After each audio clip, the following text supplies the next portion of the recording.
You don't have to go there, but most of us that are old and been coming around the church, we know about Job, and we know how Job lost everything, his children, and the family, the oxen, the camels. We know a whole lot about Job if we're been around church. So when you think about Job, and you think about him being rich and upright and had all of this, wealth. You think about Job and how God and Satan began to talk. They began to talk, where are you going? Satan, what's going on? He's just going to and fro, seeking who he could, devour and destroy. And you talk about his friends. You have these friends that will be by you when you got something. But soon things get going bad, and you think, what happened? What'd you do? What went wrong? So his friends begin to, talk about him and, try to find out what did he do. Knowing that Job was upright. They knew what kind of lifestyle he had. They knew that he loved God, feared God. They knew that Christ was in him. But they began to question him. But there was one friend, Elihu, was a little bit younger.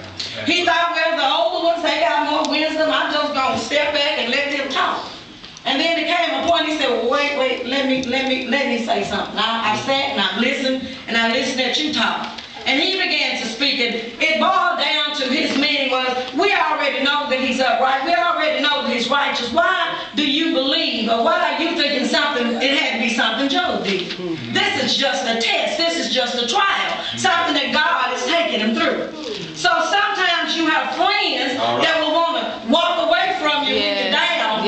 But Job, even when his friends talked about him, he didn't, turn his back on his friends. He began to pray for his friends. And when he began to pray for his friends, God turned it around for him. So if you have friends that are in trouble, friends that are going through, rather than talking about them, learn how to pray for them. And then you have these friends that are talking about you, know they putting you down. Instead of you trying to have vengeance and revenge on them, you begin to say, Lord, forgive them. Forgive them, for they know not what they do, just like he did on the cross. Forgive them. So once you ask for forgiveness for those friends, then God will bless you just like he did Job. In closing, where is Sister Denise? I didn't wait for close. She's down in the back somewhere. We had, I said great minds think alike. I was trying to, get those letters together and come up with little words to go with them. And I'm like, Lord, this ain't working out for me. You're going to have to help me. I like to eat. So I kind of went the direction of food F. I said eat Frosted Flakes. How many of y'all like Tony the Tiger? You like Frosted Flakes? Why? I say sweet. Why? They're a little crunchy. Sometimes they get a little soggy. So if you think of a friend, sometimes you have those stern friends that will, tell you the truth. Then you have those little soggy friends that just back and won't say a thing. And then you got a little sweetness there. And sometimes in the sugar Frosted Flakes, by some of them are sweet, and then some of them are not so sweet. And that's the way our friends are. When I thought about I told y'all I like to eat Rice Krispies. Snap, crackle, and what? You have friends that will pop off at the mouth and just go crackle under pressure. Ice cream. How many of you love Bluebell ice cream? Oh yeah. Ice cream. Oh yeah. If you put it where it's supposed to go, it's gonna freeze. You have some solid friends. Solid friends. And then you have those that will just melt down.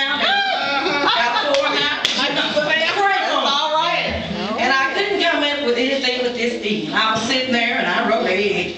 And then I thought about Easter and I said, Easter eggs. What do we do at Easter time? We know the egg is not about Jesus Christ. But it's about new birth. What comes out of an egg? A baby chick. What is Easter about? Resurrection.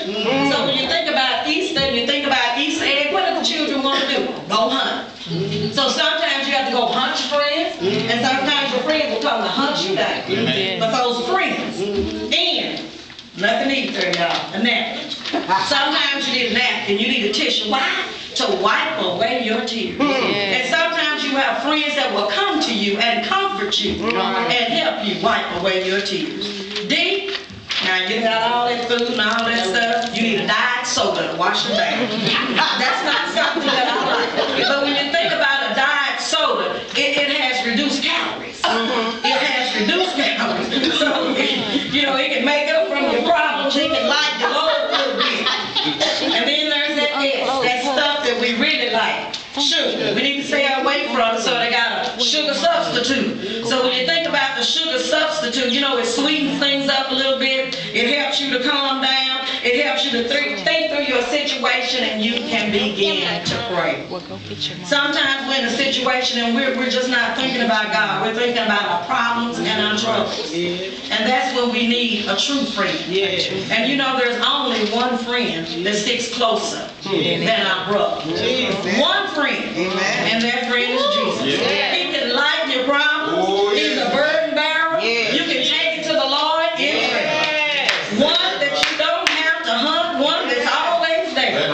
So when you go to John 15, 13 through 15, greater love had, what is that? Greater love had no man than this, that a man lay down his life for his friends.